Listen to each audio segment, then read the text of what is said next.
We welcome in Carl Banks. And before we get to the Giants and their big game tomorrow night in San Francisco, Carl, we've been talking about Zach Wilson and the importance of his performance on Sunday for the Jets, and BT and I specifically saying that this will be a spot for New York fans to do something that they never really do.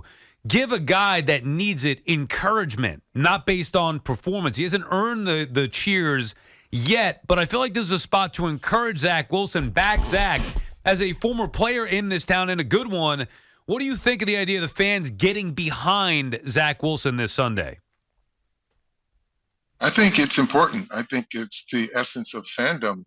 I think we've now gone from fandom to fan doom. Everything is doom and gloom. And the essence of fandom is to get behind your team, get behind your players. And yeah, the chips may be stacked against you. A lot of football to play, a lot of breaks will come your way, but you got to be able to support, your player. Yeah, like you said, he hasn't earned the right to be crowned anything other than, hey, let's give it your best shot and we're going to be behind you. And his teammates will rally around that as well. Yeah, and by the way, Carl, I'm happy you say that here because, from where I'm sitting from a Jets perspective, they haven't given him any support. His teammates were openly campaigning for the backup last year, which the coach allowed, which I thought was a big mistake by Saleh. I don't think the coaches necessarily supported him very well. So if the team can't do it, 80,000 fans can do it.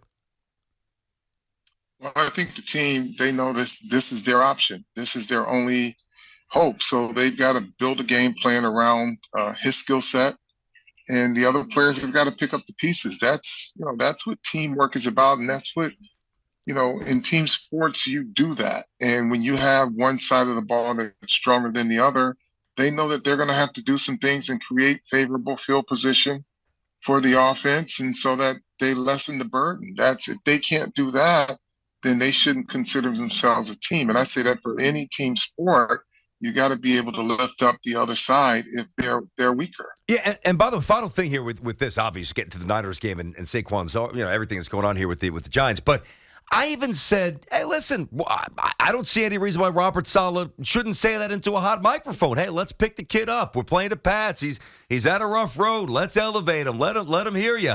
If a coach ever did that, a Jet coach or otherwise, would that be perceived as almost weak, where they would maybe look at the player as weak if the coach had to do that? No, I think everybody has their own eyes. They can see that if this is the guy you got to go with, he's going to need some help. He's going to need some encouragement, and they got to rally behind him. And I think the coach, I don't know his style, but I think he's probably said that within the team meetings. And it wouldn't hurt if he said that, publicly either.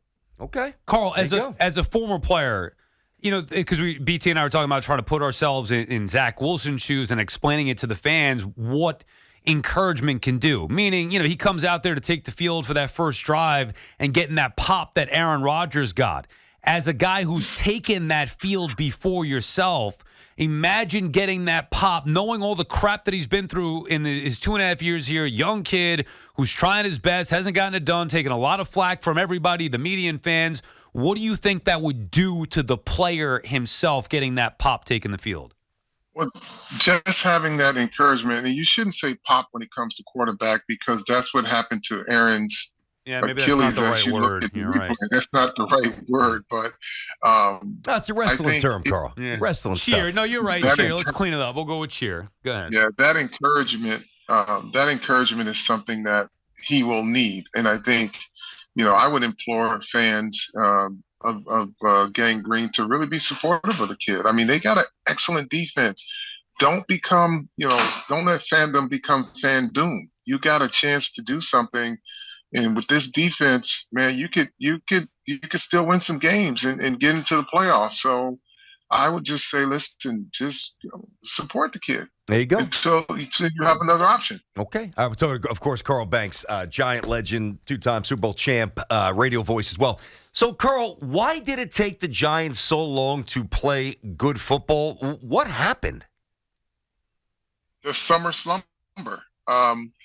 We talk about this all the time in generalities about, we won't see what teams have until, the first month of the season, because you're going to see a lot of missed tackles. You're going to see because they don't play. And that's what you kind of got from the Giants for 6 quarters, kind of like, figuring it out. And obviously they ran into a buzzsaw with Dallas. But then, as a result of that, the Arizona Cardinals thought that they could come in and punk the Giants too. And the Giants woke up and said, okay, no, this is not who we want to be. And it's a good thing they did, because I think that game saved their season. Do you think the Giants, Carl, and maybe Daniel Jones more specifically, but overall, are they more what we saw in that second half or more in the first 6 quarters? I think it's more of what you saw in the second half, but I will caution that this defense has to be better in a lot of areas. And I think the number one part of that is being able to tackle. They're a bad tackling team right now, and that's why they can't get into favorable down and distance situations to rush the passer. So they have to be better, but I think offensively, they put on display their nice things. I grew up in a household where, my mom used to put out the nice things when we had company, and that's what they're doing now with the Jalen Hyatts and the Darren Wallers. Well, and then she put them away when everybody left, and you had to go back to eat paper plates. What happened? No, you have nice things. There's certain things when you have company over. Yeah, you put out the nice things. I got you.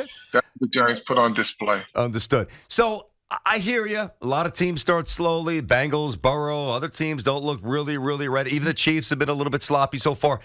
I guess my biggest concern. All right, so you lose 40-0 to Dallas. You can't beat that team. Obviously, the Eagles game before that in the playoffs. So it was, 78 or 87-7 combined score. Fine. But then, how are you not ready to play from the opening kick? Like, to me, that's a larger issue. I know that the second half was phenomenal, and Jones looked like an MVP. But to me, it might be a greater issue when you get punked that bad on national TV and you fall behind 20-0 to the Cards. I think that that's a personnel issue. Well, the same personnel played in the second half. Maybe it's a personality issue. Go ahead. It may be a personality issue. It's not a personnel issue. The same personnel came in the second half and took over the game. So maybe they had to get, like I said, it was a summer slumber. Maybe they had to get a wake-up call and say, is this who we're going to be? Is this what we're going to let teams do to us? Or are we going to come and fight back and do what we need to do? And I think it showed character of the team. I think it showed character of their coaching staff. So, I mean, we focus on the result, or we focus on, what happened prior to the result. It's a process. Actually, Carl, I'm focused on both. And again, I respect the comeback. It was truly amazing. But, the high-level teams in the NFL don't need 2 wake-up calls in a row. The one was with Dallas, and I don't want to beat this to a bloody pulp. You're right. They did save the season. But I feel like we're ignoring what I believe is potentially the greater issue here. Teams that are, elite or top of the league or perennial player, they don't need multiple games, multiple reminders. One should be enough. Right. So we go from a team that's rebuilding to elite. This is part of their process. No, I don't even think they're going to be a playoff team this year. But some people do. But let's not throw the word elite around, because they haven't done anything to show that they're elite. They're showing that they are building a team. They were a playoff team last year. I think teams like the Philadelphia Eagles are the goals of the entire conference. So you would only want to be as good as Philly, and you have to go through these steps to get there. So, they have to be better.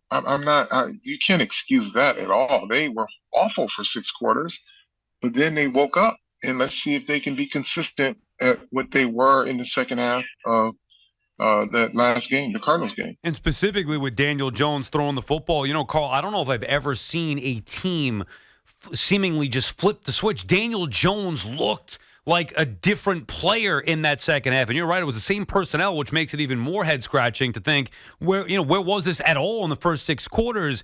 But I do believe that they're closer to what we saw in the second half, which gives me reason to believe that they can compete tomorrow night against the Niners. How do you feel about this Giants team? I know what the Niners are on paper. I know what they've been here. Do you think the Giants could be a live dog even without Saquon Barkley? And we expect Barkley to be out. Maybe you could add to that here. But I expect the Giants to be a live dog here. What do you think of them going to this game in San Fran against the Niners? Well, I think they have a tall task, and you can't sugarcoat it. On paper, the 49ers are good, but on the field, they are excellent. Both sides of the football. I think the chance that the Giants have is to play assignment-conscious football. Because offensively, the 49ers will give you the same look and run 10 different plays from it. Defensively, they put pressure on your offensive line all the time. They don't have to blitz a lot because they got 4 guys who can do it. But, the Giants will have to create their own breaks. They can do some things offensively with Daniel Jones, and if they start to employ these wide receivers a little more, it'll help them. So, yeah, they have to do a lot of things right. Play assignment-conscious football just to have a chance in this game, and they're going to need some breaks. Simple as that. Hey, Carl, Kayvon Thibodeau and Evan Neal, both, top 10 picks, both have struggled in certain areas mightily so far. Who do you like better moving forward? Who do you trust more to actually start earning that top 10 draft status? Because neither has so far. I think I trust them both, to be honest with you. I don't know what Evan is right now because it's a developmental process for offensive linemen. I'm not worried at all about Kayvon. He's self-motivated. I know people don't like him because he doesn't fit what they want him to be or say or do. But it comes down to making plays on the field. The entire defense has been awful. Thus far, they don't have a sack on the season, and he falls into that category. So they all got to pick it up. But I think both of those kids are, good character kids, hard workers, self-motivated. I mean, we may not like their styles, especially with Kayvon, because he kind of speaks the way he wants to speak. But I think at the end of the day, he's going to be fine, and Evan, I trust will get better and be fine as well. Yeah. I mean, listen, obviously, I'm going to always defer to you with this stuff. You scouring the film, football, you forgot more than I'll ever remember. I get that. But I don't dispute that Kayvon Thibodeau can be good. I don't see signs that tell us he's going to be great. And they kind of need him to be great, Carl. We'll see. We haven't seen enough of him yet. And then, obviously, over these first 2 games, their defense hasn't registered a sack, and they haven't been able to stop the run effectively to get anything done. But I suspect he's going to be okay. And listen, fans they're going to have their opinions, and they're making them personal sometimes. So when he has something to say back about the fans, just understand it's a 2-way street. Yep. I don't mean that. I don't mean that. I understand that. Okay. Gotcha. Yeah, but it's about results. And when he puts up results, we'll find out what he is. But he's a self-motivated kid, and I think he's going to live up to his draft billing. It's just going to take a minute. That's all. He's not Micah Parsons. Well, I mean, you wish he was. Last one, your call before we let you go, and we appreciate your time. You don't expect Saquon to play, do you? I don't think so. I mean, if you had a chance to rest a guy for 10 days before his next game or 12 days before his next game, I think you choose that over risking further injury. But I don't know what went on in the medical rooms, and I don't know how he's feeling, but I would err on the side of caution and get him ready for the rest of the year, and then rather than being a maintenance project for, 16 more games, 15 more games. Yeah, it just was weird that Dable would say that he's not ruling him out yet. And I get, gamesmanship, whatever it may be. But even myself, who knows better, I'm still like, oh, you know what? Maybe he could play Thursday. He's not playing. With Saquon, I wouldn't count anything out. All right, Carl, we appreciate your time. We'll talk to you again next week. Thank you, guys. Thanks, buddy. There you have it with Carl Banks.